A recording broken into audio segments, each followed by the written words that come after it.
నమస్తే, welcome to Telugu రాజ్యం. ప్రస్తుతం మనతో పాటు ఉన్నారు పొలిటికల్ అనలిస్ట్ మాకిరెడ్డి పురుషోత్తమ రెడ్డి గారు ఉన్నారు. సార్ నమస్కారం సార్. నమస్తే అండి. సార్, ముఖ్యంగా ఏపీ విషయానికి వస్తే ఏపీలో ప్రతిపక్ష నేత జగన్మోహన్ రెడ్డి పర్యటన అంటేనే ఇటు ప్రభుత్వానికి కత్తి మీద సాములాగా మారిందని అనుకోవచ్చు. ఎందుకంటే జగన్మోహన్ రెడ్డి వన్స్ బయటకు వస్తున్నారంటే ఇటు పోలీసులకు కొంచెం కఠినంగా మారిన పరిస్థితి. ఎందుకంటే ప్రజలను ఏ రకంగా కట్టడి చేయాలనే ఆలోచన. మొన్న పొదులు చేశాం, అదేవిధంగా నెల్లూరు చూసాము, చిత్తూరు. ఈ వరుసగా ఈ ఘటనలు జగన్మోహన్ రెడ్డి బయటికి రావడం అనేది ప్రభుత్వానికి కొంత ఇబ్బందికరంగానే మారిందని అనుకోవచ్చు. ఎట్లా చూస్తే సార్, కట్టడి చేయలేకపోతున్నారా ఇటు టీడీపీ కూటమి అంటే ఏం చెప్తారు? మొట్టమొదటి అంశం, జగన్మోహన్ రెడ్డి గారి పర్యటనను కట్టడి చేయాలన్న ఆలోచనే బలహీనతకు మూలం. ఎప్పుడు కూడా తన సమీప ప్రత్యర్థి రాజకీయ కార్యక్రమాల్ని కట్టడి చేసే ఏ ప్రయత్నం కూడా వికటిస్తుంది. అది ఎవరైనా సరే, ముఖ్యంగా అధికారంలో ఉన్న వాళ్ళు ప్రతిపక్ష పాత్ర పోషించే వాళ్ళ ప్రోగ్రామ్స్ని కట్టడి ఎంత గట్టిగా ప్రయత్నిస్తే అంత గట్టిగా తిరుగుబాటు వస్తుంది, ప్రతికూలత వస్తుంది, డిఫెన్స్లో పడతారు. ఈరోజు జగన్మోహన్ రెడ్డి గారి పర్యటన విషయంలో ఆంధ్రప్రదేశ్ ప్రభుత్వం అత్యుత్సాహం చూపడమే వాళ్ళు ప్రధాన డిఫెన్స్గా నేను భావిస్తాను. ఎందుకంటే నేచురల్గా ప్రభుత్వం అన్న తర్వాత వాళ్ళు తీసుకునే నిర్ణయాలు కావచ్చు, నేచురల్గా ప్రజల్లో వచ్చే సమస్యలు కాస్త ప్రభుత్వానికి వ్యతిరేకంగానే ఉంటాయి. ఏ ప్రభుత్వం ఉన్నా సహజంగా దాన్ని ప్రతిపక్షం అందిపుచ్చుకుంటుంది, వాళ్ళ యాక్టివిటీ వాళ్ళు చేస్తారు. చేసినప్పుడు ప్రభుత్వం సమస్యను అడ్రస్ చేయాలి, ప్రతిపక్షాన్ని అడ్రస్ చేయకూడదు. ప్రతిపక్షాన్ని అడ్రస్ చేస్తే సమస్య అనేది అట్లే ఉండిపోతుంది. సమస్య ఉన్న వాళ్ళందరూ మా కోసం ఆ ప్రతిపక్ష నాయకుడు మాట్లాడుతున్నాడు అనే భావనకి వెళ్ళిపోతారు.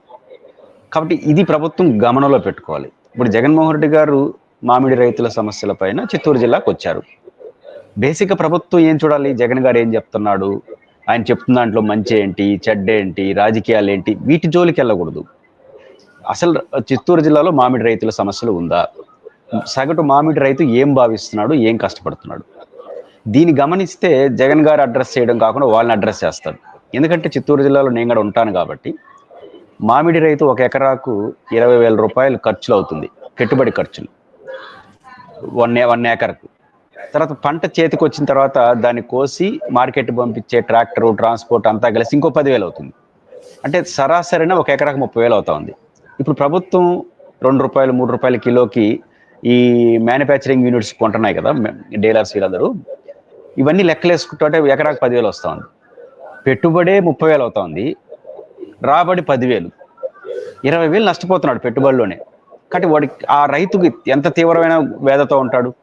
ఏడు వరకు వచ్చేసారంటే చాలామంది రోడ్లలో పోసేసి ట్రాక్టర్లతో దొక్కిచ్చే చూస్తున్నారు. కానీ 90% సమస్య ఏం చేస్తున్నారో తెలుసా, చెట్టు మీద నుంచి కోయిట్ల కాయల్ని కోసేదానికి కూడా ఒక 10,000 అయిపోతుంది, కోసి వెళ్ళిపోయేదానికి. అది అదనపు ఖర్చుగా భావించి వదిలేస్తున్నారు అట్నే. ఎంత విషాదం. ఇట్లాంటి స్థితిలో రైతులు ఉన్నప్పుడు దీన్ని అడ్రస్ చేయడానికి ప్రతిపక్ష నాయకుడు వస్తున్నప్పుడు ఆయన ఎట్లా వస్తున్నాడు, ఎన్ని వేల మందితో వస్తున్నాడు, దండయాత్రగా వస్తున్నాడా, బల ప్రదర్శన, ఇది చూడకూడదు ప్రభుత్వం. ఎట్లొస్తే మాకేంటి, మా కోసం వస్తున్నాడు అనుకుంటారు. కాబట్టి ప్రజలు అలా ఆలోచిస్తారని అనుకోకుండా నేరుగా జగన్మోహన్ రెడ్డి గారి పర్యటనలోని లోపాలు, విమర్శలు ఇవి చేసుకుంటూ ఉంటే లాభమే ఉంది. ఎప్పుడైతే ఇది చేస్తారో ఈ సగటు బాధపడుతున్న ప్రతి రైతు మా కోసం జగన్ వస్తా ఉంటే బలవంతంగా ప్రభుత్వం అడ్డుకుంటా ఉంది. రెండోది, బయట నుంచి వచ్చారు, అమెరికా నుంచి వచ్చినా కూడా ఆహ్వానిస్తారు. ఇప్పుడు నాకు కష్టాల్లో ఉండేవాడికి మద్దతు ఇస్తాను వస్తుంటే అమెరికా వాడైతే ఆఫ్రికా వాడైతే. కాబట్టి ఇట్లా చూస్తుంది సమాజం. కాబట్టి ఇవన్నీ పరిగణలో తీసుకోకుండా జగన్మోహన్ రెడ్డి గారు అడ్రస్ చేయడం. రెండోది, జగన్మోహన్ రెడ్డి గారు వీళ్ళ బాధ ఏంటంటే ఆయన బల ప్రదర్శన చేస్తున్నాడు. అటు ఒంగోలులో కావచ్చు, లేదా తర్వాత నర్సరావుపేట, ఇది పల్నాడు జిల్లాలో కావచ్చు, మిర్చి రైతు, ఇవన్నిట్లో పోయి పరామర్శించేసి వచ్చేది కాకుండా వేలాది మందిని సమీకరించి చేస్తున్నారనేది తెలుగుదేశం పార్టీ వేదన. ఇప్పటి నుంచి బల ప్రదర్శన చేస్తే పుంజుకు ఇంకా 4 ఏళ్ళు ఉంది ప్రభుత్వం. కాబట్టి వాళ్ళు ఓవర్గా 1,00,000 మంది 50,000 మందిని బల ప్రదర్శన చేశారని మీరు అనుకుంటే, చేసుకుంటే వాళ్ళే అలసిపోతారు. 1 ఇయర్ పోతే వదిలేయండి. ఏదో ప్రజల ఆస్తుల మీద పోతేనో, కలెక్టరేట్ల మీద పోతేనో ప్రభుత్వం ముందస్తు చర్యలు తీసుకోవాలి. రోడ్డుల్లో వాటిలో బల ప్రదర్శన చేస్తే ఒక గంటే కదా, 2 గంటలే కదా, ట్రాఫిక్ డైవర్ట్ చేసి వదిలేస్తే వాళ్ళే అలసిపోతారు నిజంగా బల ప్రదర్శన అయితే, ప్రజలు లేకపోతే. కాబట్టి ఇట్లా ఆలోచించాలి ప్రభుత్వం. కానీ దాన్ని అడ్డుకునే ప్రయత్నం చేయడం, షరతులు పెట్టడం. ఎవరైనా జగన్మోహన్ రెడ్డి లాంటి మాజీ ముఖ్యమంత్రి వస్తే 30 మంది హెలిప్యాడ్కి పోవాలి, 500 మంది మార్కెట్ యార్డ్కి పోవాలి, సత్తెనపల్లిలో 300 మంది పోవాలి, 1,300 పోవాలి. ఇట్లాంటి షరతులే కదా వాళ్ళు రెచ్చగొట్టేది.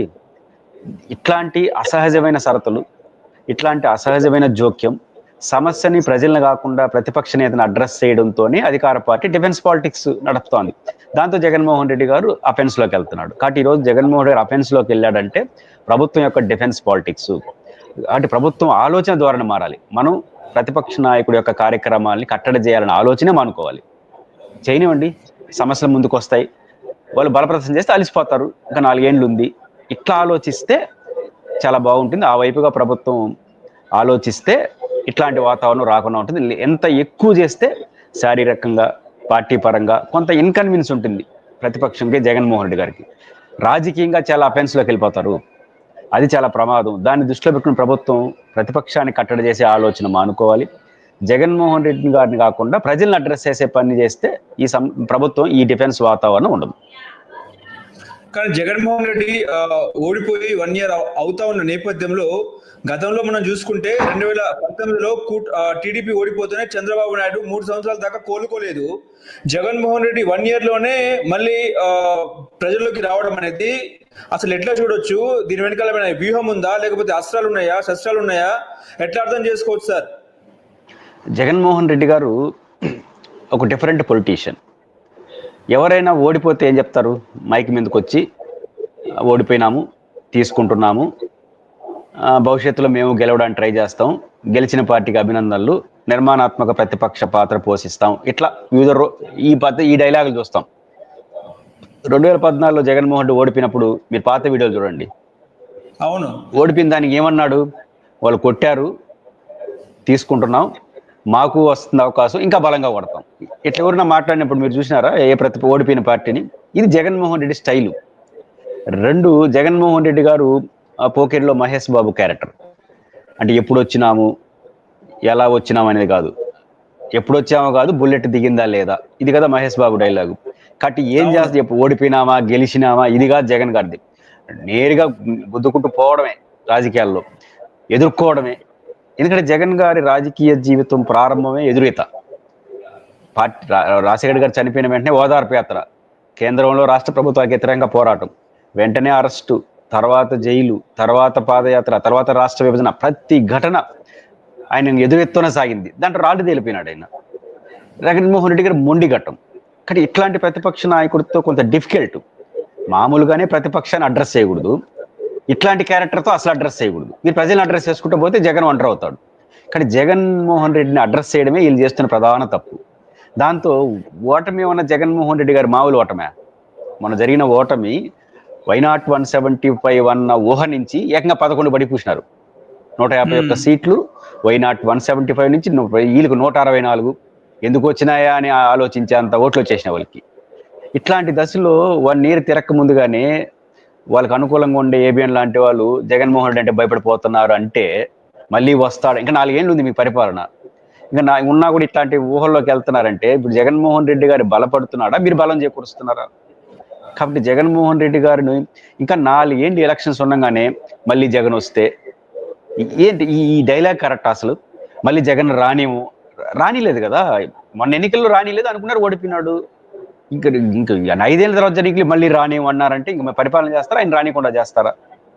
కాబట్టి జగన్మోహన్ రెడ్డి గారి పట్ల వీళ్ళు వ్యవహరిస్తున్న తీరే జగన్ బలోపేత. 2 కారణాలు. ఒకటి తెలుగుదేశం వ్యూహాత్మక తప్పిదాలు, ప్రజలను అడ్రస్ చేయకుండా జగన్ అడ్రస్ చేయడం, కొన్ని మీడియా సమస్యలు అత్యుత్సాహం, 24 గంటలు జగన్మోహన్ రెడ్డిని తిట్టడం తప్ప ఇంకోటి పని పెట్టుకోవట్లేదు. ముఖ్యమంత్రిగా ఉన్నప్పుడు తిడితే కొంత గ్లామర్, కానీ ఓడిపోయిన తర్వాత కూడా ఆయన తిట్టడం అంటే ఎట్లా రిసీవ్ చేసుకుంటారు? 3వది జగన్మోహన్ రెడ్డి గారి క్యారెక్టరే టిపికల్. నేను చెప్పుడు ఆయన పోకిరిలో మహేష్ బాబు టైప్. కాబట్టి అట్లాంటి యాటిట్యూడ్ ఉన్నటువంటి జగన్మోహన్ రెడ్డి గారితో ఇంకొంచెం జాగ్రత్తగా ఉండాలి. ఆయన మొండిగా కొట్లాడుతూ ఉండడమే, గెలిచేంత వరకు కొట్లాడ తప్ప ఆయనకు తెలియదు. ఎప్పుడు జనంలో ఉండాలి, కొట్లాడాలి. అసలు పార్టీ శ్రేణుల్ని మామూలుగా మీరు ఓడిపోతే, ఏ పార్టీ అయినా ఓడిపోతే పార్టీలో తిరుగుబాట్లు వస్తుంటాయి, అసంతృప్తులు వస్తుంటాయి, మేము ఉండమని, మేము వెళ్ళిపోతామని బెదిరిస్తుంటారు నాయకత్వాన్ని. జగన్మోహన్ రివర్స్లో వాళ్ళని బెదిరిస్తున్నాడు. ఒకవేళ ఎవరైనా మాకు కష్టం అంటే మీరు వెళ్ళిపోండి, వాళ్ళు పెట్టుకుంటారు అంటున్నాడు. ఈ గట్స్ ఏ ప్రతిపక్ష నాయకుడికి ఉంటుంది? కాబట్టి ఇట్లాంటి మెంటాలిటీ ఉన్న ప్రతిపక్ష నాయకుడు ఇంకొంచెం జాగ్రత్తగా ఉండాలి. కాబట్టి జగన్మోహన్ రెడ్డి గారి క్యారెక్టర్ అధికార పార్టీ మిస్మాండింగ్ చేయడం, కొన్ని మీడియా సమస్యలు చూస్తాం. జగన్మోహన్ రెడ్డి గారు చాలా తొందరగా కోలుకోవడానికి దారితీశాయి. ఇప్పుడు జగన్మోహన్ రెడ్డి ప్రజల్లోకి వస్తా ఉంటే మరి జగన్మోహన్ రెడ్డి ప్రభుత్వానికి భయపడుతున్నాడా, లేకపోతే ప్రభుత్వమే జగన్మోహన్ రెడ్డిని భయపెడుతుందా అంటే ఏం చెప్తారు?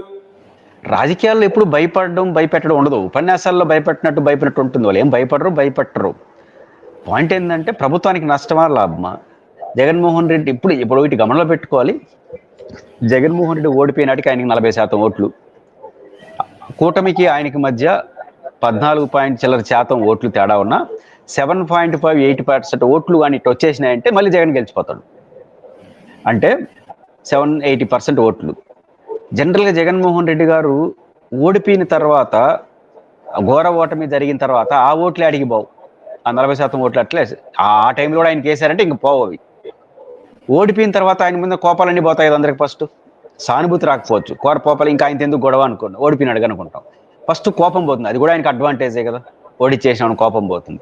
అధికార పార్టీ మీద హోప్స్ వస్తాయి, ఆ హోప్స్ అని నెరవేరేది కాదు, అదొక అసంతృప్తి. ఇంట్లో ఉన్న ఇవన్నీ పోయి జగన్మోహన్ రెడ్డి ఎప్పుడు కూడా ప్రతిపక్షం గ్రాఫ్ పెరగదు తప్ప తగ్గదు. పైపొచ్చి మొఖాల ప్రతిపక్ష నాయకుడిగా జగన్ ఫెయిల్ అయిపోయినాడు, ఇంకొక పార్టీ ఫోర్స్గా వస్తుంది అనుకుంటే ఈ రాష్ట్రంలో పార్టీలే లేవు. అంతో ఇంతో జగన్ గారు, చంద్రబాబు గారు తర్వాత పవర్ఫుల్ ప్రజల్లో అభిమానం జనసేన అధినేత పవన్ కళ్యాణ్. ఆయన ఏమో అధికార పార్టీలో ఉన్నాడు. కాబట్టి అధికార కూటమికి వ్యతిరేకంగా ఏ ఒక్క ఓటు కూడా సరాసరిపై జగన్ ఖాతాలో పడిపోతుంది. ఇట్లాంటి సిచ్యువేషన్స్లో జగన్మోహన్ రెడ్డి గారిని భయపెట్టడం కానీ ఇట్లాంటివే ఉండదు, సాధ్యం కాదు. భయపెట్టే ప్రయత్నమే ప్రమాదం. కాబట్టి జగన్మోహన్ రెడ్డి గారికి ఉన్న ఈ సహజ అడ్వాంటేజ్ని అర్థం చేసుకోకుండా భయపడినట్టు ప్రయత్నం చేసినా అల్టిమేట్గా అధికార పార్టీకి నష్టం వస్తుంది. ఓకే, ఇప్పుడు ఈ పర్యటన వెనకాల ఏదైనా ఉద్దేశం ఉందా, లేకపోతే ఏదైనా పద్మవ్యూహం ఉందా అంటే ఏం చెప్తారు సార్? రేపు స్థానిక సంస్థల ఎన్నికోసమే జగన్మోహన్ రెడ్డి అంటే ఇటు స్థానిక సంస్థల ఎన్నికల్లో కార్యకర్తల ఉత్తేజం కోసమే జగన్మోహన్ రెడ్డి పర్యటన అనుకోవచ్చా?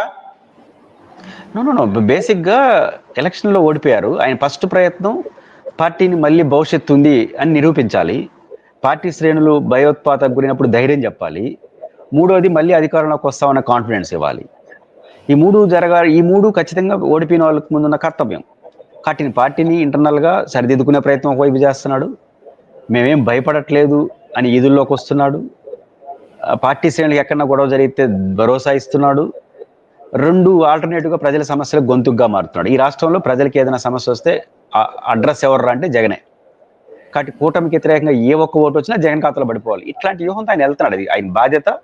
అంటే ఆయన సక్సెస్ఫుల్గానే వెళ్తున్నాడు. ఓకే, ఇప్పుడు జగన్మోహన్ రెడ్డి బయటకు రాకుండా ఉండాలంటే కేసులు ఉన్నాయి తన మీద. గత పాత కేసులు తీసుకున్నా, ఇప్పుడు లిక్కర్ స్కామ్ తీసుకున్నా, ఇంకోటి ఏంటంటే వైఎస్ వివేకానంద రెడ్డి హత్య కేసు తీసుకున్నా, ఇప్పుడు కొత్తగా ఏంటంటే వైఎస్ వివేకానంద హత్య కేసు గురించే మాట్లాడుకుంటున్నారు. ఏం చెప్తారు సార్? ఆ కేసు మళ్ళీ తిరిగి వచ్చే అవకాశం ఉందా? పాత అనుభవాలు తీసుకున్న వాళ్ళు ఎవరు జగన్మోహన్ రెడ్డి గారిని కేసులతో అడ్డుకునే మూర్ఖత్వ ఆలోచన చేయరు. అది మూర్ఖత్వం అంటాను. ఒకసారి అయిపోయింది జగన్ గారి జీవితంలో. జగన్ అనే వ్యక్తి జీరోగా ఉన్నప్పుడే 16 నెలలు జైల్లో ఉండి పార్టీని నడిపినాడు. ఇప్పుడు జగన్ గారు జీరో కాదు, 40% ఓటింగ్, 5 ఏళ్ల ముఖ్యమంత్రి, 5 ఏళ్ల ప్రతిపక్ష నేత, 18 మంది, 67 మంది, 151 మంది, 11 మంది. ఇదే అని గ్రాఫ్ పడుతూ లేస్తూ ఉంది. కాబట్టి ప్రూవ్డ్ లీడర్. జీరోగా ఉన్న జగన్ని 16 నెలలు జైల్లో పెడితేనే నిలబడగలిగినటువంటి స్థైర్యం ఉన్నటువంటి జగన్, ఇన్ని అనుభవాలు.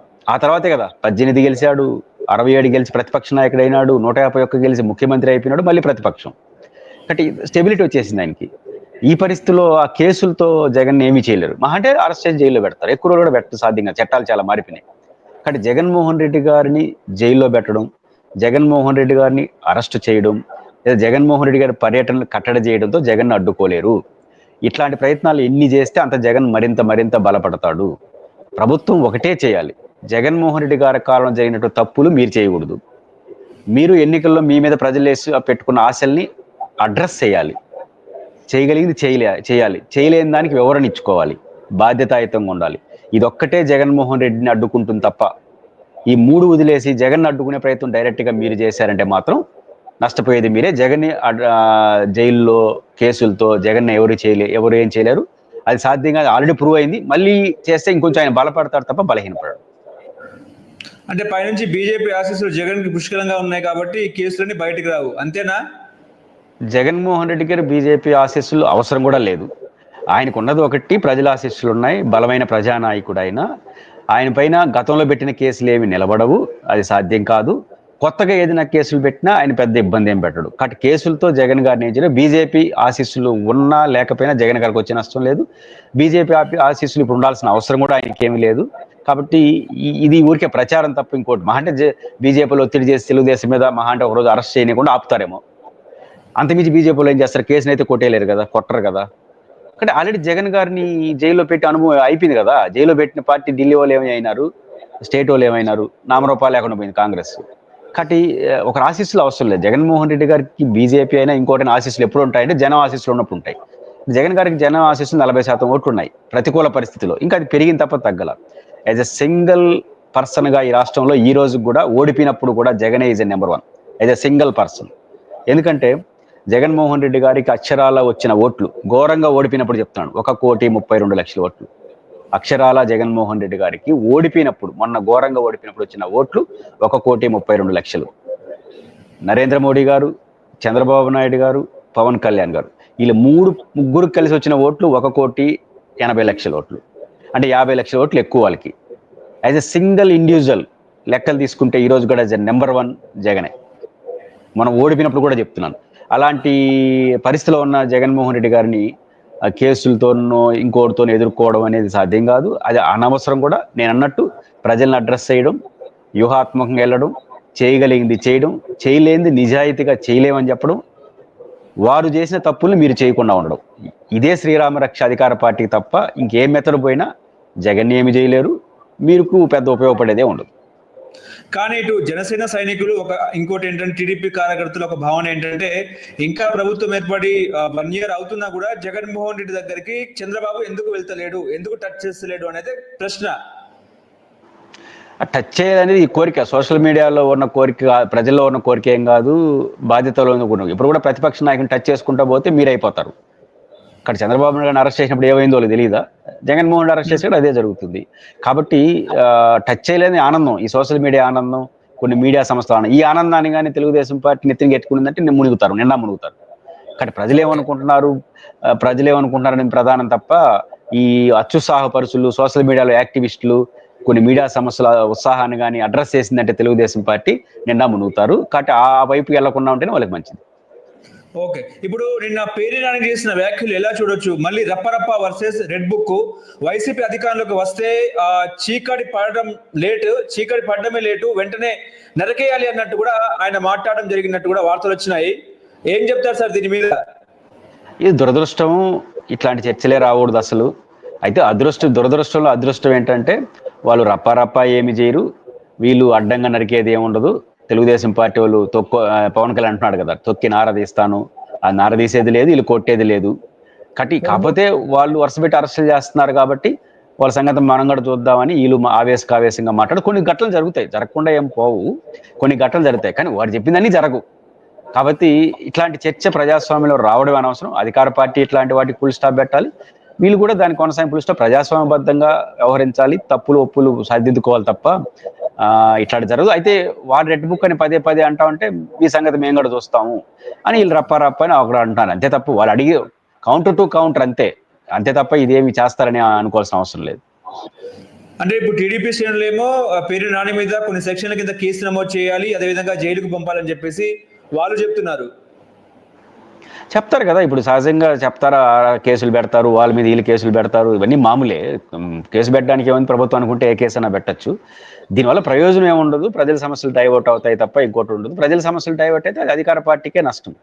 కాబట్టి ప్రజల సమస్యల వేదికగా చర్చ ఉండాలి తప్ప జనరల్గా ఆయన అన్నాడు కాబట్టి వీళ్ళు కేసు పెడతారు, జరిగేది జరుగుతుంది. ఏంటి సార్ ఇప్పుడు మళ్ళీ గన్నవరం అక్రమ మైనింగ్ కేసులో వల్లభనేని వంశీ మళ్ళీ జైలుకు వెళ్ళే అవకాశం ఉందంటారా? నాకు తెలిసి మళ్ళీ జైలుకి పంపించే ప్రయత్నం అయితే చేయరు, కేసు సీరియస్గా నడుపుతారు తప్ప. ఎందుకంటే ఒక దశ దాటింది కాబట్టి ప్రజల్లో కూడా అంత యాక్సెప్టెన్స్ రాదు. బట్ ప్రభుత్వం ఏమనుకుంటుందో తెలియదు, కానీ వారి మీద కేసులు అయితే ఉన్నాయి. నాకు తెలిసి ఇంత జరిగింది కాబట్టి, బెయిల్ వచ్చింది కాబట్టి మళ్ళీ తీసుకెళ్ళాలంటే ప్రభుత్వానికి నష్టం వస్తుంది. మొన్నటి వరకు వల్లభనేని వంశీ చాలా ఎక్కువ మాట్లాడినాడు, చాలా అభ్యంతరకరంగా మాట్లాడినాడు, ఈయన అరెస్ట్ సహజమే అనుకునే వాళ్ళు కూడా మళ్ళీ అరెస్ట్ చేస్తే నెగిటివ్ తీసుకుంటారు. అది ప్రభుత్వానికి అంత మంచిది కాదు. సరే, ప్రభుత్వం ఏం ఆలోచిస్తుందో చూడాలి. బట్ నేనైతే ఒక పొలిటికల్ గా ఆలోచించే వ్యక్తిగా ఆ వైపు వెళ్తారని నేనైతే అనుకోవట్లేదు. ఓకే. ఇప్పుడు గుడివాడలో ఒక ఫ్లెక్సీ అయితే కలకలం సృష్టించిన పరిస్థితి. అదేంటంటే చంద్రబాబు నాయుడు ఆ బూట్ల కింద బూట్లు పాలిష్ చేస్తున్నాడు. కొడాలి నాని ఫోటో ఉంది. దాని వెంటనే ఇప్పుడు మొత్తం ఫ్లెక్సీ వార్ నడిచిన పరిస్థితి ఇవాళ వైసీపీ వర్సెస్ టీడీపీ. ఏం చెప్తారు సార్ ఆ ఫ్లెక్సీ గురించి? ఫ్లెక్సీలు ఇవన్నీ రొటీను, అవి ఒకరికొకరు అసహనంతో చేసుకునే చర్యలు. అసహనం చర్యలపైన మనం లాంటి వాళ్ళు చర్చించడమే వృధా. వాటి గురించి అంత ప్రయారిటీ ఇవ్వాల్సిన అవసరం లేదు. ఈ రాజకీయ పార్టీల మధ్య సోషల్ మీడియాలో అత్యుత్సాహపరులు, బాధ్యత లేని వ్యక్తులు చేసే యాక్టివిటీ, దీనివల్ల రెండు పార్టీలకు పెద్ద ప్రయోజనం ఉంటుందని నేను అనుకోవట్లేదు. ఓకే.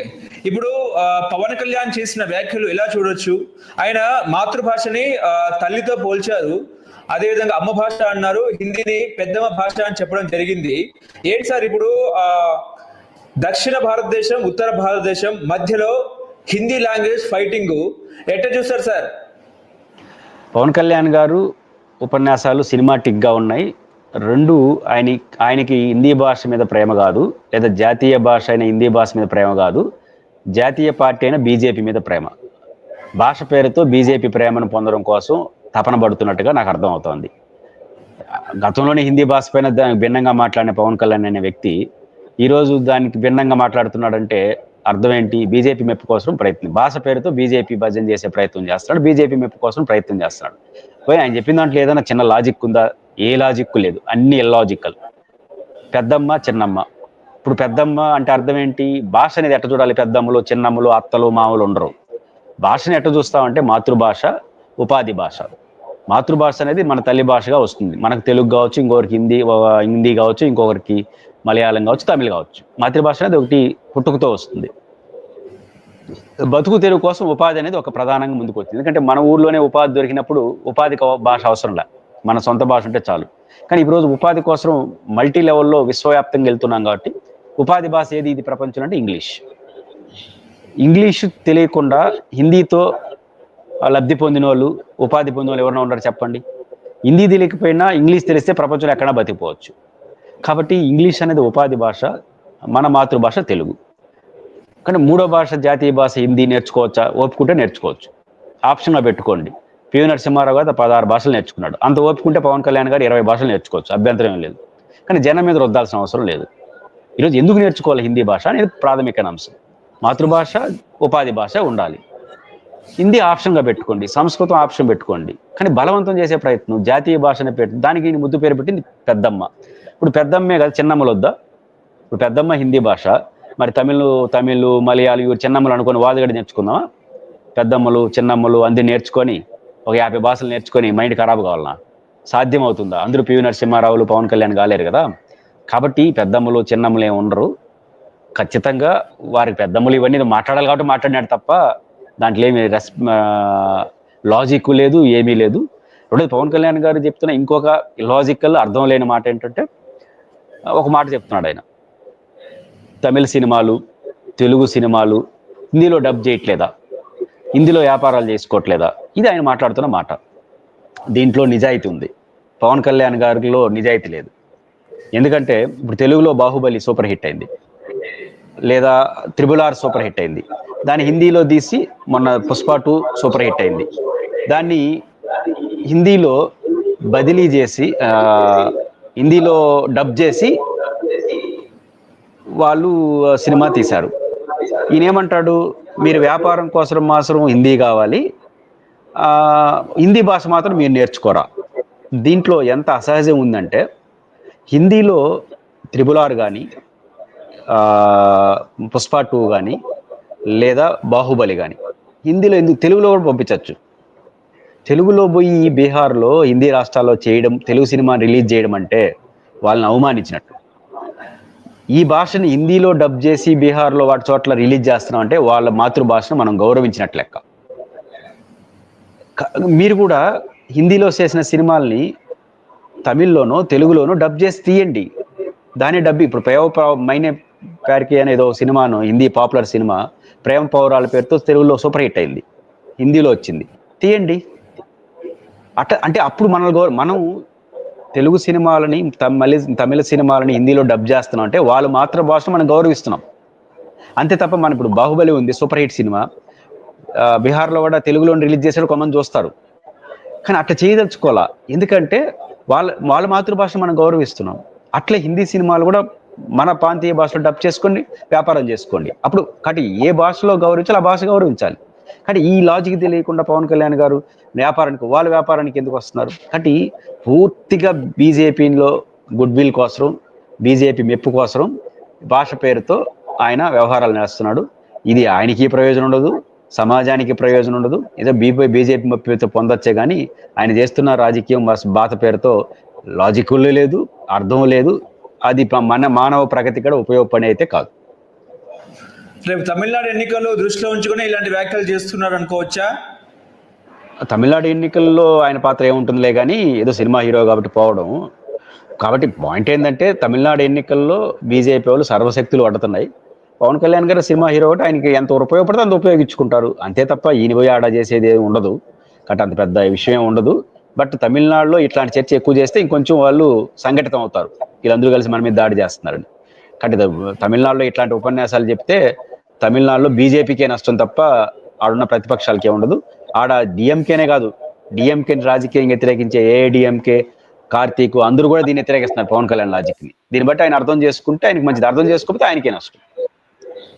ఇప్పుడు దక్షిణ భారతదేశంలో అయితే హిందీ మీద తీవ్ర రగడను రాజుకుంటున్న పరిస్థితి. ఇటు మన తమిళనాడు, కేరళ, కర్ణాటక, అదేవిధంగా మహారాష్ట్రలో మాత్రం హిందీ మీద ఆగ్రహ జ్వాలలు రేపుతున్నారు. ఇప్పుడు తెలంగాణలోను ఆంధ్రప్రదేశ్లోనే తక్కువగా ఉన్న పరిస్థితి. బేసిక్గా తమిళనాడుకి ఆత్మాభిమానం ఎక్కువ, ద్రవిడ ఉద్యమానికి అది కేంద్రంగా ఉంటుంది. నేచురల్గా అది మనకు కూడా ఆదర్శమే ఆ విషయంలో. తెలుగు వాళ్ళు కొద్దిగా ఆరంభ సూరులు, ఆరంభంలో పెద్దగా మాట్లాడతారు, మళ్ళీ రాజీ పడిపోతుంటారు. బట్ దక్షిణాది రాష్ట్రాలు, ఉత్తరాది రాష్ట్రాలు, దక్షిణాది రాష్ట్రాలనే ప్రాంతీయ భాషలు బలంగా ఉన్నాయి. ఉత్తరాది రాష్ట్రాలు అన్ని హిందీ భాషే కదా. కాబట్టి ఇప్పుడు బెంగాల్లో వాళ్ళు బలంగానే ఉన్నారు కదా. ద్రవిడ ఉద్యమానికి కేంద్రంగా తమిళనాడు ఉంది, ఆత్మాభిమానం ఎక్కువ. వాళ్ళు తమిళ తర్వాత హిందీ, ఇంగ్లీష్నే ప్రేమిస్తారు. డిఎంకే మాజీ అధ్యక్షుడు కరుణానిధి గారికి ఇంగ్లీష్ తెలిసినా ఆయన ఢిల్లీలో పోతే ఒక ట్రాన్స్లేటర్ని పెట్టుకొని ఆయన తమిళ్లో మాట్లాడుతూ ఉంటే ఇంగ్లీష్లో ట్రాన్స్లేట్ చేయించుకుంటారు. ఆ రకంగా ఆయన ఆత్మాభిమానం ఉన్న వాళ్ళు తమిళనాడు వాళ్ళు.